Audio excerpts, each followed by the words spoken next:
Kelly, as Assistant Special Agent in charge in Seattle, part of your duties, you oversee our complex financial crime squad. And when I hear that, I think of Bernie Madoff or Ivan Boesky. I'll age myself. Can you explain a little bit about what our white collar crime program does here?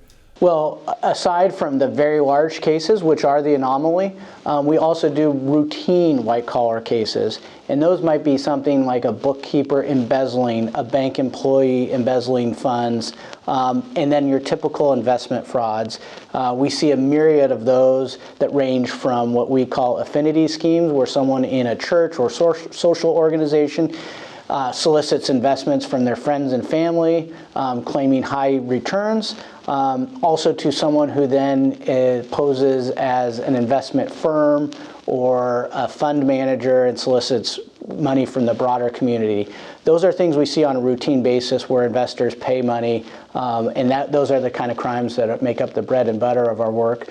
We do see large-scale, hundreds of millions of dollar cases out of Seattle as well. So we work both the big and the small cases. In another video, we talked about cyber crimes, and it seems like some of those crimes, such as romance scams or business email compromise, may bleed into a white-collar crime. Do they work those together, or how does that work? Yeah, so we work with our cyber squads all the time, and as you mentioned, there isn't a hard line that defines what is a cyber crime and a financial crime. Often what our fraudsters take advantage of is the victim's lack of knowledge about a subject matter. An example would be cryptocurrency. Everyone's excited about cryptocurrency. There's people that want to invest in cryptocurrency, but they don't really understand how it works. And someone explains it to them, they take a leap of faith and provide them money because they're investing in cryptocurrency.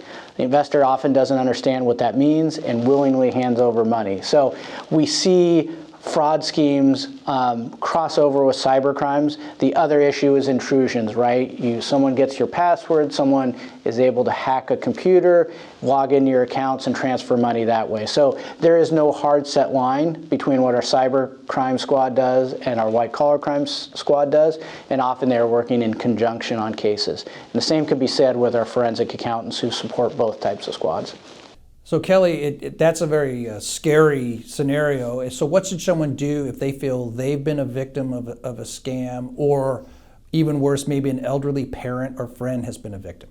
Well, the first thing to do, and I always tell people, is if you don't understand something, if it doesn't make sense to you, please do not invest to that. When we talk about investments, it's not rocket science. So if you don't understand it, talk to someone you trust. Don't invest. The second thing I would say is don't ever give money to someone you haven't met in person. If you live by those two rules, that'll help alleviate most of what we see. The other thing to remember is if you have been a victim or a relative or family member has been a victim, the best thing to do is quickly notify the FBI, and you can do that at www.ic3.gov or 1-800-CALL-FBI. We do have a process where we can try to recover funds if we receive the notification quickly enough.